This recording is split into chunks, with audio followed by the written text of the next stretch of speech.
Hello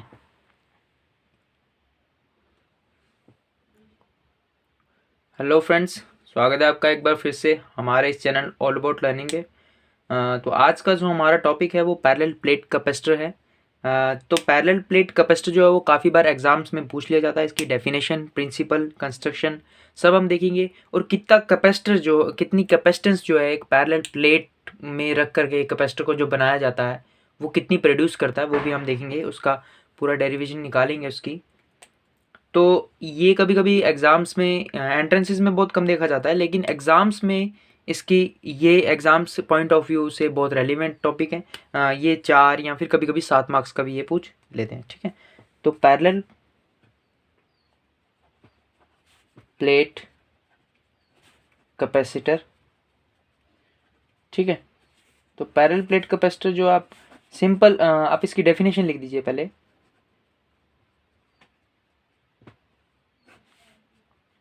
कि ये जो है ये एक अरेंजमेंट, आप कह सकते हैं कि ये अरेंजमेंट होता है दो पैरेलल प्लेट्स का, जो बिहेव करता है एज ए कैपेसिटर का, ठीक है। It is an arrange it is an arrangement of plates held parallel to each other and behave as a capacitor, ठीक है। तो प्रैक्टिकली जो है आपको अगर कैपेसिटर खुद भी बनाना हो तो आप दो पैरेलल प्लेट्स को रख करके भी आप एक कैपेसिटर जो है वो बना सकते हैं, ठीक है। अच्छा, इसका प्रिंसिपल जो है वो किस प्रिंसिपल पे ये काम करता है? तो इसका सिद्धांत जो है, सिद्धांत इसका प्रिंसिपल यही है कि जब आप एक अर्थ मतलब कि आप अर्थ की हुई बॉडी को जब आप दूसरी चार्ज्ड बॉडी के पास लाते हैं तो वो जो अर्थ बॉडी है वो अपने आप एक चार्ज जो है वो इंड्यूस कर देती है, ठीक है। आप इसे ऐसे भी लिख सकते हैं, व्हेन अनचार्ज्ड अर्थ, अर्थ बोले तो जो पृथ्वी से कनेक्टेड है, when uncharge earth body bring close to charged body, then a charge is induced,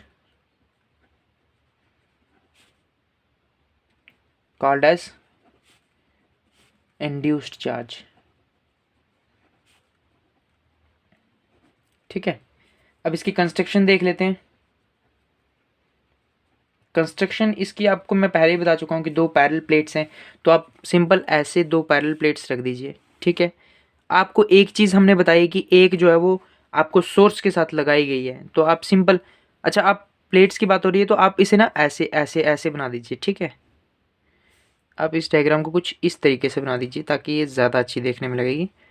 अब ये वाली जो प्लेट है ये अर्थ है, ठीक है, और ये वाली जो है सपोज करिए ये एक सॉकेट है और ये सोर्स आप यहाँ पर लिख सकते हैं, ठीक है। इस पे आपका पॉजिटिव चार्ज जो है पॉजिटिव चार्ज जो है वो डिस्ट्रीब्यूटेड है, ठीक है। और दूसरी जो प्लेट है वो आपकी अर्थ के साथ जुड़ी हुई है। तो जब आप इसके पैरेलल में ये प्लेट रखेंगे तो आप देखेंगे कि इसके ऊपर नेचुरली जो है वो एक अपोजिट एंड इक्वल चार्ज जो है वो इंड्यूस हो जाएगा, ठीक है। और इसी चार्ज को हम नाम देंगे इंड्यूस्ड चार्ज, ठीक है।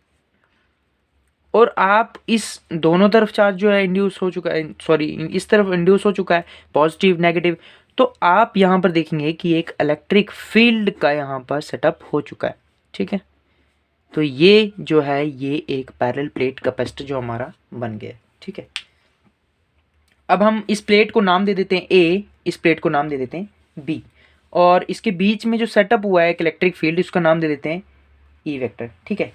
तो कितनी क्वांटिटी इस ई वेक्टर की होगी तो वो हम न्यूमेरिकली इसको ऐसे दे सकते हैं, कंस्ट्रक्शन में आप लिखने में आप खुद लिख दीजिए कि let us take two parallel plates A and B held parallel to each other, और सोर्स एस जो है is connected to plate A, और उसके ऊपर and positive charge is distributed over the plate A and induced charge is induced on the plate B. तो naturally यहाँ पर E vector जो है वो यहाँ पर सेटअप हो जाएगा। तो उसका जो मैग्नीट्यूड होगा आप उसे देखिए, ई वेक्टर जो है, सॉरी ई वेक्टर रहने दीजिए, ई इज इक्वल्स टू हो जाएगा सिग्मा बाय एप्सिलॉन नॉट। अब आप सोच रहे होंगे ये सिग्मा क्या चीज़ है।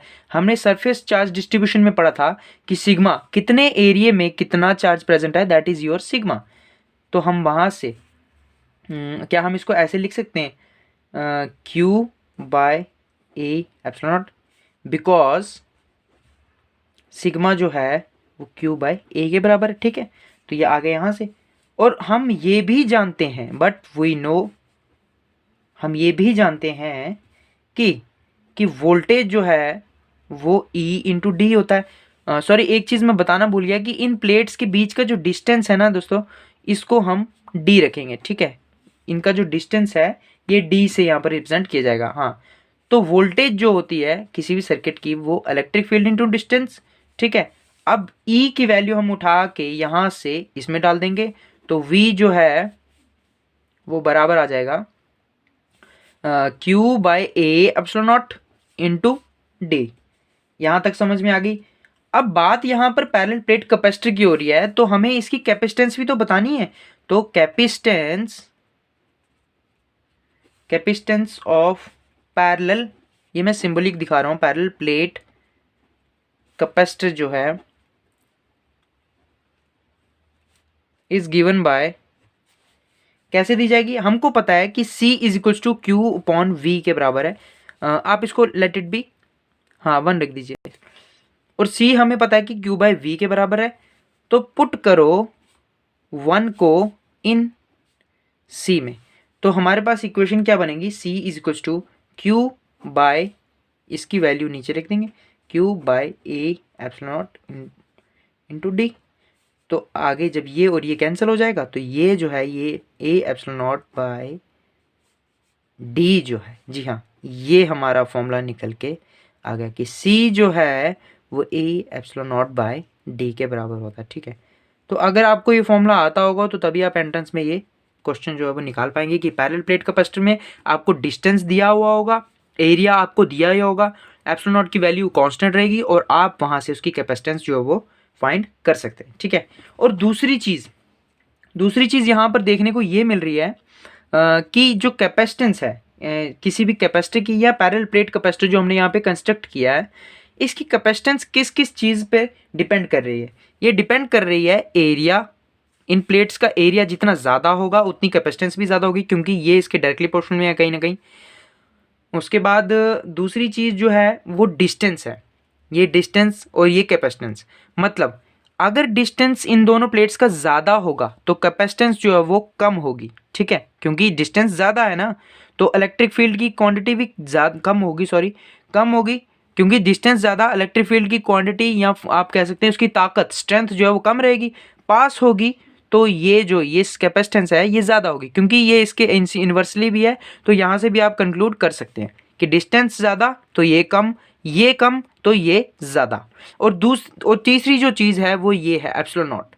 एप्सिलॉन नॉट क्या चीज़ है, यहाँ पर मीडियम का जो नेचर है वो भी कहीं ना कहीं यहाँ पर मायने रखेगा कैपेसिटेंस के लिए। ठीक है, जैसा कि हम डाइलेक्ट्रिक के केस में देखते हैं कि अगर इस प्लेट के बीच में, इस पैरेलल प्लेट के बीच में हम अगर डाइलेक्ट्रिक मीडियम यहाँ पर हम प्लेस कर देते हैं, तो उस केस के लिए भी थोड़ा सा चेंज यहाँ पर देखने को मिलेगा। तो मतलब इनके बीच का जो मीडियम है, जैसे अभी इनके बीच में कुछ नहीं है, तो यहाँ पर एक मीडियम है वो है एयर। ठीक है, तो एयर जो है वो एप्सिलॉन नॉट का मीडियम का जो परमिटिविटी है वो यहाँ पर एयर है। ठीक है, एप्सिलॉन नॉट उसी के लिए। अगर इन केस फॉर डाइलेक्ट्रिक, के लिए केस क्या बनेगा, वहां पर एक एप्सिलॉन नॉट जो है वो एक और आ जाएगा, और डाइलेक्ट्रिक का जो कांस्टेंट है के, तो वो भी वहां पर लगेगा। तो सिंपल आप ऐसे लिख सकते हैं कि सी डी लिख दीजिए डाइलेक्ट्रिक मीडियम के लिए, कैपेसिटेंस क्या रहेगी, ए एप्सिलॉन नॉट, वो तो है ही है क्योंकि आधे में रहेगी स्लैब और बाकी तो हवा भी रहेगी, और ई आर, ठीक है, और डी। तो ये ई आर जो है ये उस परमिटिविटी है उस डाइलेक्ट्रिक मीडियम की, ठीक है।